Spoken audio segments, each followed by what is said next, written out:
जरा सोचिए, सुबह के 10 बजे हैं और बॉम्बे स्टॉक एक्सचेंज का ट्रेडिंग फ्लोर मतलब पूरी तरह से शोरगुल और अफरा तफरी का माहौल है। चारों तरफ ट्रेडर्स और ब्रोकर्स की चीख पुकार गूंज रही है। लेकिन इस हंगामे के बीचों बीच एक आदमी बिल्कुल शांत खड़ा है, सफेद शर्ट और पैंट में। उसकी मौजूदगी उस शोर में एक खामोशी जैसी है। तो सवाल ये उठता है कि सफेद शर्ट पहने इस शांत से दिखने वाले आदमी ने स्टॉक मार्केट के सबसे बड़े खिलाड़ी बिग बुल को आखिर हराया कैसे। ये कहानी है राधा किशन दमानी की, वो इंसान जिसने दलाल स्ट्रीट के खेल के नियम ही बदल दिए। चलिए समझते हैं कि कौन थे दलाल स्ट्रीट के ये शांत महारथी।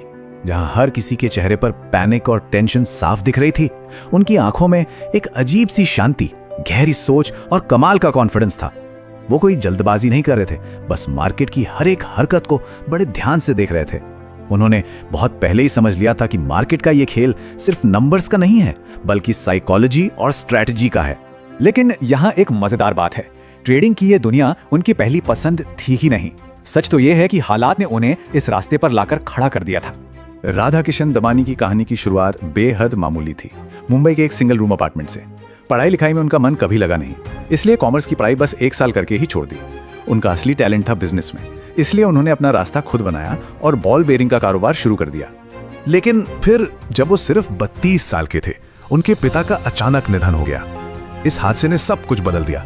परिवार की सारी जिम्मेदारियां उनके कंधों पर आ गईं और उन्हें मजबूरी में अपना चलता हुआ बिजनेस छोड़कर पिता का स्टॉक ब्रोकरेज का काम संभालना पड़ा। और इसी नए रास्ते पर उनकी जिंदगी का सबसे बड़ा चैप्टर शुरू होने वाला था, जहां उन्हें एक ऐसा गुरु मिला जिसने उनके करियर की दिशा ही बदल दी। ट्रेडिंग फ्लो पर उनकी मुलाकात होती है मनु मानिक से, एक ऐसा नाम जिसे सुनकर दलाल स्ट्रीट कांपती थी। लोग उन्हें कहते थे the cobra of Dalal street. Manik का स्टॉक मार्केट को देखने का नजरिया बिल्कुल अलग था। वो शॉर्ट सेलिंग के उस्ताद थे। तो ये शॉर्ट सेलिंग आखिर है क्या भला? चलिए एकदम सिंपल भाषा में समझते हैं।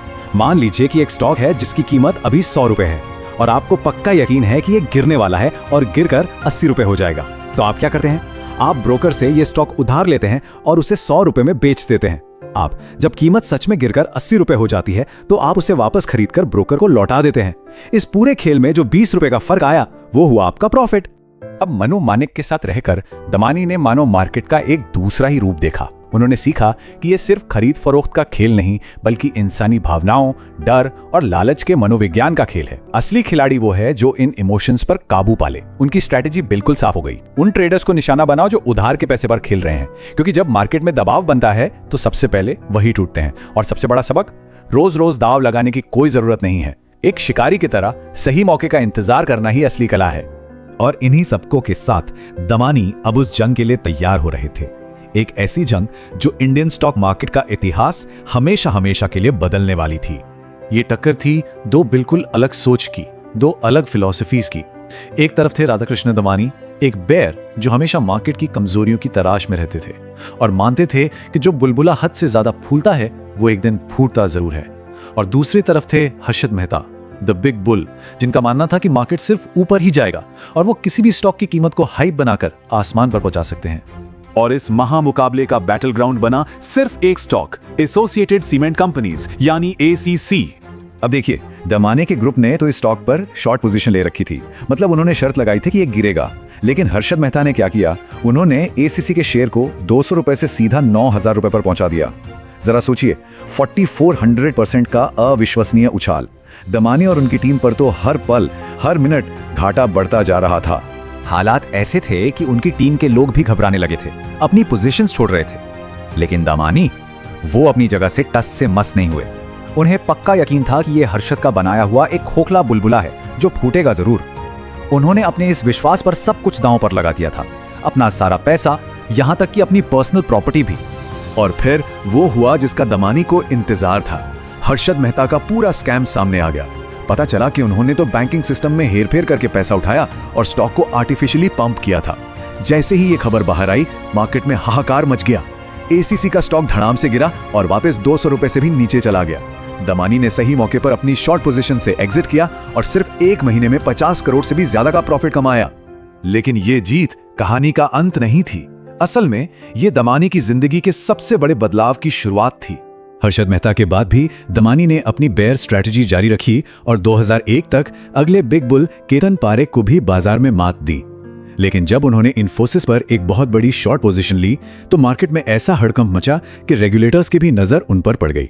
ये घटना उन्हें अंदर तक हिला गई। उन्हें यह समझ आ गया कि इस तरह की ट्रेडिंग में जीत तो है पर सुकून नहीं है, और बस यही वो मोड़ था जहां उन्होंने सट्टेबाजी वाले इस खेल को हमेशा के लिए अलविदा कहने का फैसला कर लिया। और इसी उधेड़बुन में उनकी मुलाकात हुई चंद्रकांत संपत से। इन्हें इंडियन वैल्यू इन्वेस्टिंग का पितामह कहा जाता है। संपत जी ने उन्हें सिखाया कि असली दौलत शॉर्ट टर्म के दांव पेच में नहीं, बल्कि अच्छी कंपनियों की असली कीमत पहचान कर उनमें लंबे समय के लिए टिके रहने में है। अपनी इसी नई सोच को लेकर दमानी ने भारत की सबसे बड़ी रिटेल कहानियों में से एक की नींव रख दी। उन्होंने अपनी वैल्यू इन्वेस्टिंग वाली फिलॉसफी को स्टॉक मार्केट से निकाला और सीधे रिटेल बिजनेस में लगा दिया। 2002 में मुंबई में पहला डी-मार्ट स्टोर खुला। मॉडल वही था जो उन्होंने निवेश में सीखा था। किसी भी चीज की असली वैल्यू पहचानो। यहां कंपनी की जगह कस्टमर था। उन्होंने बिचौलियों को सिस्टम से हटाया, अपनी लागत कम की और उस पूरी बचत का फायदा सीधा कस्टमर को दिया ताकि उन्हें क्वालिटी प्रोडक्ट्स सबसे कम दाम पर मिले। और देखते ही देखते मुंबई के उस एक स्टोर से शुरू हुआ सफर एक बहुत बड़े रिटेल एम्पायर में तब्दील हो गया, जिसने ये साबित कर दिया कि उनकी लॉन्ग टर्म विजन में कितनी ताकत थी। और आज राधाकृष्णन दमानी की नेटवर्थ 31 बिलियन डॉलर से भी ज्यादा है, जो उन्हें भारत के सबसे अमीर लोगों के लिस्ट में खड़ा करती है। लेकिन इतनी कामयाबी के बाद भी वे हमेशा अपनी जड़ों से जुड़े रहे हैं। उनका मानना है कि इंसान चाहे कितनी भी ऊंचाई पर क्यों ना पहुंच जाए, उसे हमेशा जमीन से जुड़े रहना चाहिए। और यही सोच है जो उस सफेद शर्ट वाले शांत आदमी को एक ऐसे बिजनेस टाइकून में बदल देती है जिसने कामयाबी की बुलंदियों को छूने के बाद भी कभी अपनी जमीन नहीं छोड़ी।